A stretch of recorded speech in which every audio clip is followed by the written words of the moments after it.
Hola hermanos, que la paz del Señor esté con todos ustedes. Hoy estamos tratando un tema que amamos todos los católicos, el tema de la Eucaristía, presencia real de Cristo. Y cabe responder algunas preguntas importantes al respecto. La primera es, ¿en qué consiste la Eucaristía? Bueno, pues la Eucaristía es un tema muy emocionante y que está lleno de significado en nuestra fe católica. Y entonces la Eucaristía consiste en revivir la última cena de Jesús, en la cual pasó algo muy sorprendente, y es que el pan se transforma en el cuerpo de Cristo y el vino se convierte en su sangre.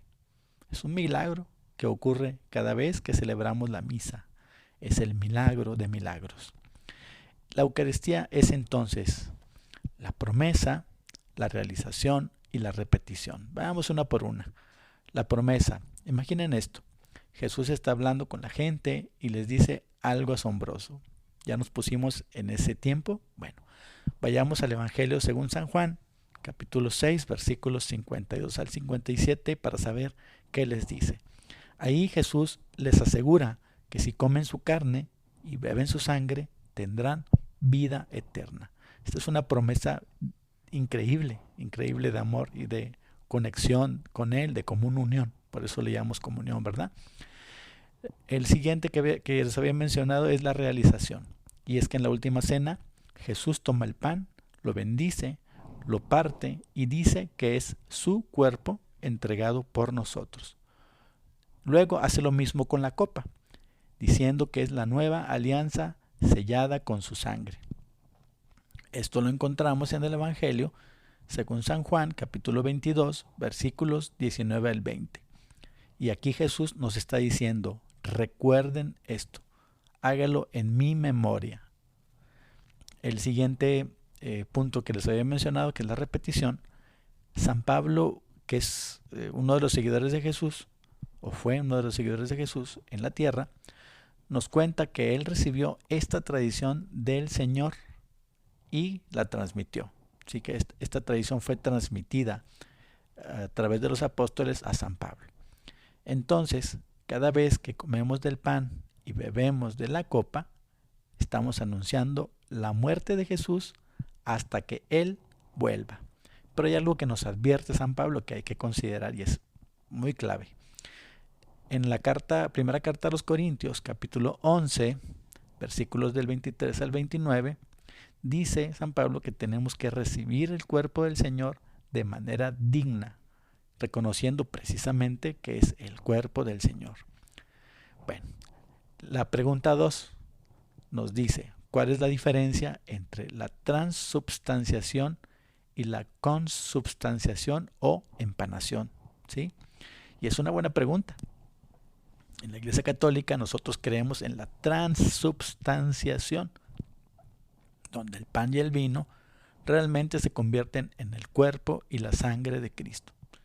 Mientras que en otras creencias como la luterana piensan que Jesús está presente junto al pan y al vino, sin que estos últimos, sin que el pan y el vino se transformen en una sustancia. ¿Sí vemos la diferencia? Bien, vayamos a la tercera pregunta. ¿Por qué los mormones usan pan y agua en la cena del Señor? Los mormones evitan el alcohol, por eso usan pan y agua en lugar de vino. Aunque su práctica es un recuerdo, no un memorial, ¿verdad? Es un recuerdo. Es importante también recordar que su iglesia comenzó en el año 1830, muchísimos años después de que Cristo instituyó la Eucaristía. Bien, la pregunta 4. ¿Por qué en la Iglesia Católica se comulga solo con el pan? Primero tenemos que recordar que cuando el pan y el vino son consagrados, Cristo se hace presente en la Eucaristía de forma real, literal y verdadera. Aunque sigan sabiendo a pan y vino, esto se llama transubstanciación, un cambio real en lo que son, pero no en cómo se ven, en cómo huelen o en cómo saben. Ahora, ¿por qué no siempre comemos pan y vino juntos? La respuesta es sencilla. Cristo está completamente presente en ambas especies, ya sea pan o ya sea vino. Las apariencias del pan y el vino no cambian, como ya vimos, ni su color, ni su sabor, ni su olor, pero sí cambia la sustancia. Y a esta doctrina le damos el nombre de concomitancia. Y significa que si comemos solo pan o solo bebemos vino, recibimos enteramente a Cristo. ¿Por qué? Porque el cuerpo de Cristo no puede ser dividido. Y en la Eucaristía Cristo está totalmente presente en cada partícula de pan consagrado y en la especie del vino.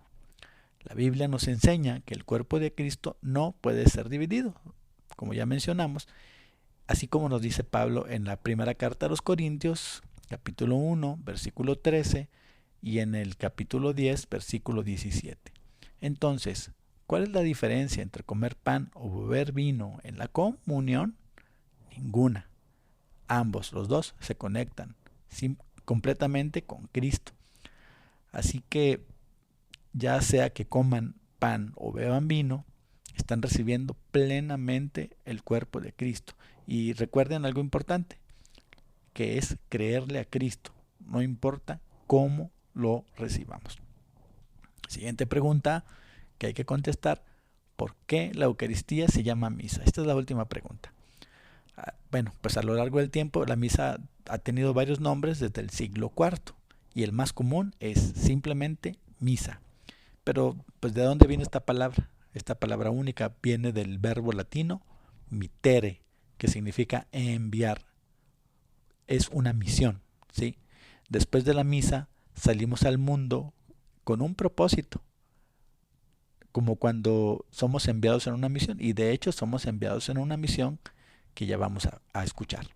Bueno, al principio misa se refiere a la despedida de los catecúmenos, que son los que se preparan para el bautismo, y que ellos no podían quedarse durante toda la celebración eucarística en los primeros tiempos de la iglesia. Pero con el tiempo, misa evolucionó para abarcar todas las ceremonias, desde las instrucciones previas hasta la celebración del misterio eucarístico. Así que misa engloba todo lo que vivimos en la misa hoy en día. Bueno, pues el catecismo nos los explica mejor. En su numeral 1332 nos dice que la misa se llama así porque en la liturgia, donde se realiza el misterio de la salvación, culmina con el envío de los fieles. La palabra viene de misio, como ya lo vimos, que significa enviar, y entonces, después de recibir la Eucaristía, nosotros somos enviados al mundo para vivir la voluntad de Dios en nuestra vida diaria, nuestra vida cotidiana. Es el ser enviados en una misión divina todos los días. Entonces, cuando escuchan misa, piensen que somos enviados, así como superhéroes de la fe. La pregunta es, ¿aceptas el envío? Bueno, pues que el Señor los bendiga y espera próximamente nuestro próximo tema apologético.